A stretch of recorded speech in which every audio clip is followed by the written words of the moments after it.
لو حصل كرايسيس في المستشفى وما كانش فيه صيدلي صرف، هتساعدنا ولا هتقول انا كلينيكال ماليش دعوة؟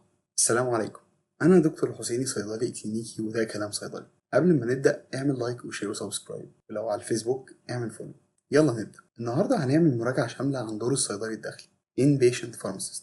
ده هيساعدنا ان شاء الله لو انت داخل على انترفيو كصيدلي داخلي، او لو انت كلينيكال مهم تبقى عارف ايه دور الصيدلي الداخلي. مهم تكون اشتغلت ده فترة، هيساعدك كتير في شغلك. والتواصل مع الصيدلية عامة ممكن يساعد كتير في منع الأخطاء الدوائية. إيه بقى الانبيشنت فارماسيست؟ بيكون ليه كذا دور. أكتر دور هنتكلم عنه الصرف. عشان نفهم الدور ده كويس، تعالوا نشوف رحلة المريض في المستشفى. أول لما يدخل المستشفى بيتوزع، هل هيدخل رعاية ولا دور ولا حتى هيتحضر لعملية. أول لما الطبيب المعالج بيشوف المريض بيبدأ يطلب فحوصات وبيقول التشخيص ويحط خطة علاجية، فيكتب الأدوية. السؤال بقى، الأدوية دي بتتجاب منين؟ هل المريض هيجيب الأدوية معاه أو يشتريها من بره المستشفى؟ الإجابة لأ. الدكتور بيكتب العلاجات في دراج شيت. هنا هنتكلم عن 3 حاجات. إيه أنواع الأدوية اللي هتتكتب؟ دي هنطول فيها شوية. وبتتكتب إزاي؟ إيه اللي بنراعيه في الكتابة؟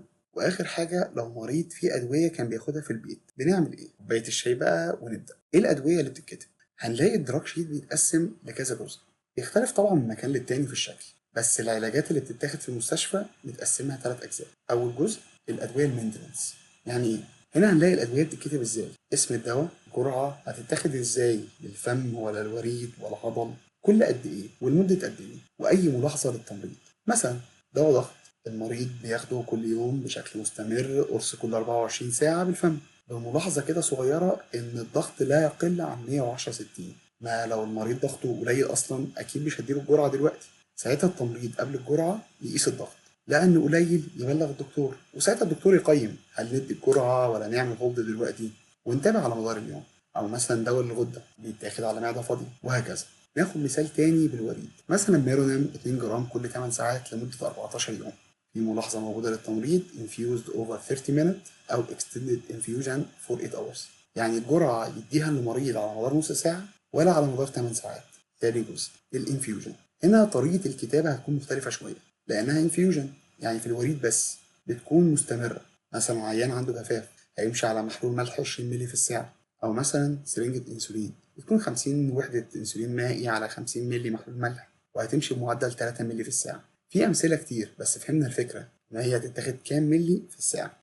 آخر جزء الونس، يعني هتديله الدواء ده مرة واحدة بس. زي إيه؟ قبل عمليات سيرجيكال انتيبيوتيك بروفيلاكسيس، بتبقى جرعة كده قبل عمليات، تلاقي مثلا مكتوب 0.1 جرام before surgery 30 minutes، أو مسكن لمرة واحدة بس. ده كده الدراج شيت اتكتب خلاص. طب لو في أدوية مع المريض، بنأكد ما بتكونش جنب المريض. هو على حسب كل مستشفى بيكون ليها سياسة في الموضوع ده. ممكن مستشفى تقول لأ، الأدوية من المستشفى بس، أو التمريض هيستلم العلاج من المريض وهيكتب نموذج استلام العلاج من المريض، ايه العلاج اللي خده والكمية، هل هي شريط ولا علبة، وهكذا. ولازم يسلم الدواء ده لخبير الدواء اللي هو الصيدلية، ويتأكدوا من تاريخ الإنتاج والانتهاء، ويفضل في الصيدلية ويتصرف زي باقي الأدوية. لكن مش هيتحمل على فاتورة المريض لأن هو اللي جايبه. معنى كده الدكتور هيكتب العلاج في الدراج شيت، والعلاج يتصرف له من الصيدلية. بنتأكد مفيش أي دواء بيفضل جنب المريض. في بعض الاستثناءات ودي طبعا بتختلف من مستشفى للتانية. أحيانا بيوافقوا بس يبقى فيه بخاخات لو عيان أسمى مثلا. نكمل رحلتنا مع الدراج شيت. طبعا بتبقى على حسب المستشفيات، أحيانا بيبقى النظام ورقي وأحيانا بيبقى كمبيوترايزد. الصيدلي الكلينيكي بيساعد بشكل كبير في اختيار الدواء المناسب للمريض ده، وبيشارك فيه الطبيب المعالج إن هو ياخد أحسن قرار. بعد كده التمريض بياخد الملف ويروح بيه للصيدلية. دلوقتي معانا أدوية مكتوبة في ملف. الصيدلي الداخلي هيصرف إزاي؟ دي قصة جديدة. جدد كوباية الشاي. الأول لازم تعرف إن كل مستشفى ليها آلية صرف مختلفة. مثلا مستشفى عبارة عن 3 أدوار ورعاية، ده مجرد مثال. الصبح من 8 ل 9 بيتم صرف علاجات كل المرضى اللي موجودين في الدور الأول. مثلا نفترض إن هم 10 مرضى، العلاج اللي يقضيهم لمدة 24 ساعة. من 9 ل 10 ده هيبقى الدور التاني، من 10 ل 11 ده الدور التالت، من 12 ل 2 نصرف الرعاية، وهكذا. طب عيان جديد وصل، بيتصرف له العلاج اللي يكفيه لميعاد الصرف الجاي على حسب هو موجود في أي مكان. مثلا عيان في الدور التاني ووصل الساعة 10 بالليل وعلاجه كل 8 ساعات، يعني هيحتاج جرعتين، جرعة الساعة 10 بالليل وجرعة الساعة 6 الصبح. وميعاد صرفه اللي هو هيكون من 9 ل 10 قبل الجرعة اللي جاية اللي هي هتبقى 2 ظهر. ساعتها لو هيكمل في المستشفى هيتصرف له في ميعاد الصرف 3 جرعات، جرعة الساعة 2 و10 و6، وهكذا. طيب على مدار اليوم بدأ يحصل تغيرات في العلاج، في دواء توقف، دواء زاد، ده بيكون في اي وقت على مدار اليوم. يعني باختصار كده عشان ما تتلخبطش معايا، الصرف فيه 3 مراحل. اول لما العيان يدخل، وبعد كده صرف ال 24 ساعة اللي بيكون ليه مواعيد ثابتة، أو بعد كده أي تعديلات حصلت على مدار اليوم. طيب بصرف الكميات إزاي؟ بس عشان نعرف ده لازم نعرف إيه الأدوية اللي تتصرف. الأدوية اللي تتصرف دي بيبقى في منها أقراص، كبسولات، أمبولات، فيلات، ممكن زجاجات، كريمات، بخاخات، لزقات، حاجات كتير يعني. مهم تبقى عارف الصرف نوعين: صرف عادي وصرف مخدرات. كل واحد ليه طريقة صرف مختلفة. مهم جدا أي دواء لازم يكون مكتوب في الدراج شيت.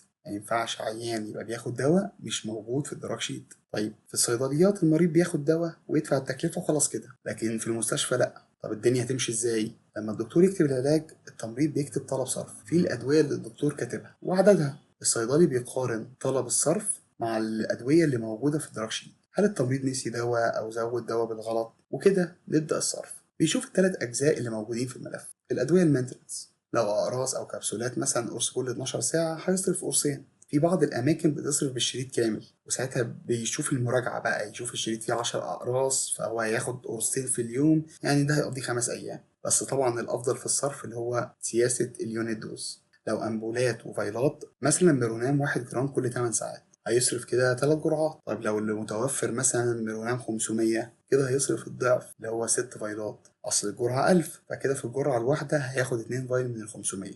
3 جرعات يبقى كده 6.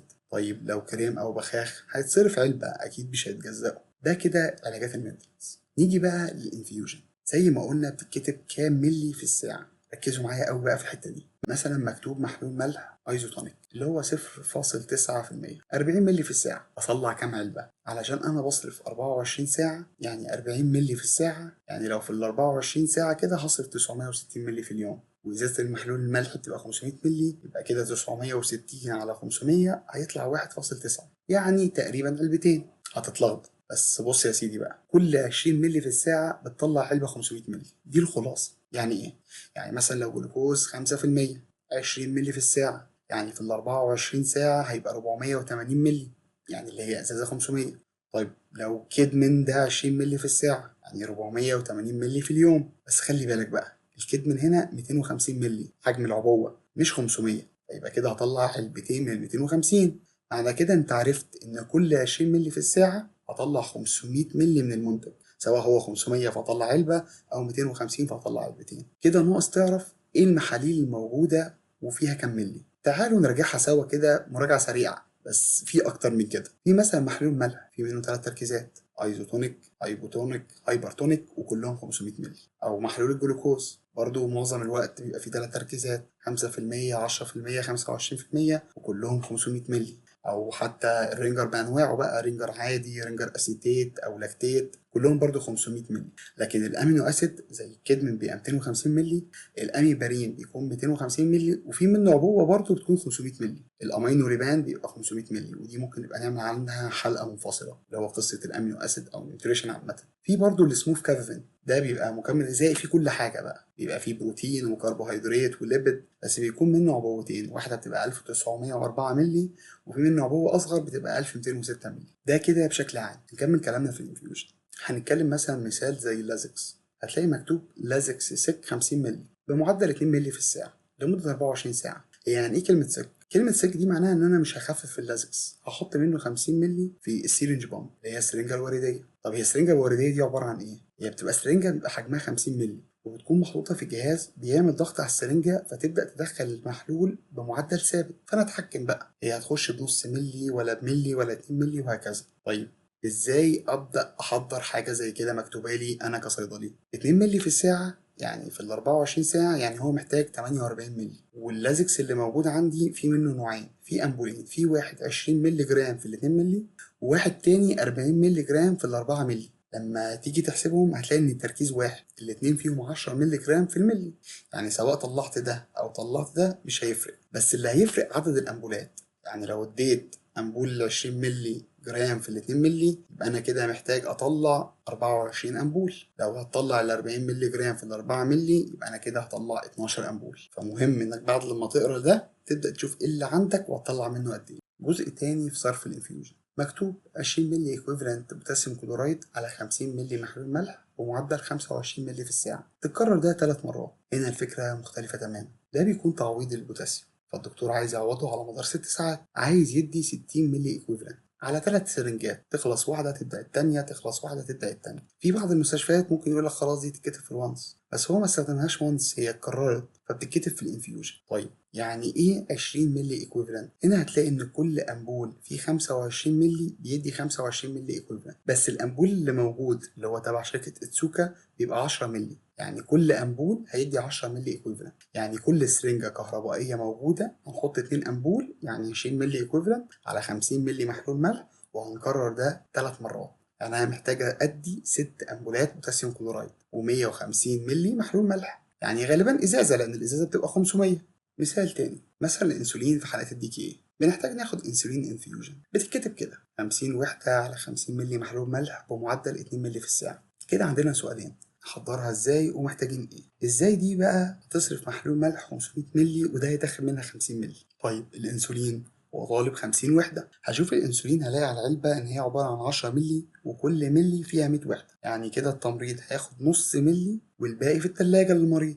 هنا بقى هنتكلم عن حاجة مهمة جدا، الدور فيه 10 عيانين، هنعرف ازاي ان الدواء ده بتاع مين. هنا بقى نتكلم عن حاجتين مهمين جدا، الباركود والليبل. مهم ان كل علاج يكون عليه باركود مكتوب عليه اسم المريض ورقم الدخول بتاع المريض، اسم الدواء بالجرعة، اي ملاحظات مكتوبة عشان يساعد في تقليل الاخطاء الدوائية. دواء محمد دوش لمروة. تاني نقطة، الليبل بتختلف من مستشفى للتانية، لكن الفكرة واحدة، علشان تضمن صحة وسلامة المريض. طب ازاي؟ بتحط الليبل على الأدوية، مثلا أحمر معناها هاي ريسك، يعني الغلطة بتأثر بشكل كبير. أول لما التمريض يمسك الدواء يعرف إنه محتاج تركيز، مثلا دواء زي الأنسولين أو الهيبارين جرعة مهم جدا التركيز فيها، أو حاجة زي الكليكزان في منه جرعات كتيرة، اتأكد إن الجرعة اللي مكتوبة هي الجرعة اللي في إيدك. طيب هنعرف منين الأدوية اللي هي هاي ريسك؟ بيحصل اجتماع اللي هو لجنة الدواء بي أن تي كوميتي، ودي محتاجة حلقة لوحدها، بيحطوا إيه الأدوية اللي هتكون موجودة في الليستة دي أو غيرها من الليست على حسب المعايير الدولية،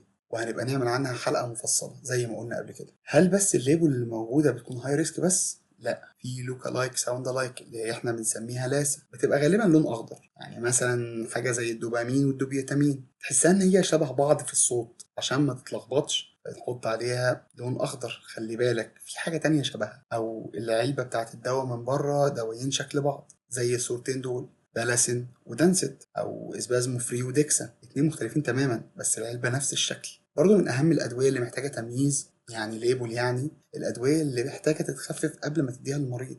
كنا مثلا بنتكلم عن اللازكس، ده دواء بيتاخد سك بدون تخفيف، لكن في ادويه لازم تتخفف في الاول، لو ما تخففتش هتحصل مشكله كبيره. من اشهر الامثله مثلا زي البوتاسيوم كلورايد، لازم يتخفف، ولو ما تخففش ممكن تحصل اريزميا، ودي غالبا بتبقى باللون الازرق والاصفر. اللي اقصده هنا ان مهم تبقى عارف ان في سياسه في المستشفى ليها علاقه بتمييز الادويه. نجمع تاني اللي احنا قلناه، دلوقتي الصيدلي مسك الدراج شيت، وهنا اقصده سواء كان كتابه او كمبيوترايزد، اتاكد ان كل دواء فيه الشروط كامله مكتوبه صح بكل التفاصيل اللي هي فيها الفايف رايتس للبيشنت، والمفروض عرف هيصرف قد ايه من الادويه اللي موجوده في المينتنانس والانفيوجن والونس. وعرفنا بعد كده ان المهم يتحط على كل دواء الباركود ان هو بتاع انهي مريض، ونحط اي دواء محتاج تمييز يتحط عليه الليبل بتاعه، ده للمريض الواحد. بعد كده الرحلة دي هتحصل لكل المرضى الموجودين في الدور، ويحصل مرحلة جديدة اسمها الدبل تشيك. يعني ايه؟ يعني صيدلي تاني يراجع الملف والأدوية اللي اتحضرت عشان لو في حاجة غلط يصلحها. الدنيا تمام، نروح لمرحلة التسليم، نسلمها لمين؟ هنسلمها للتمريض،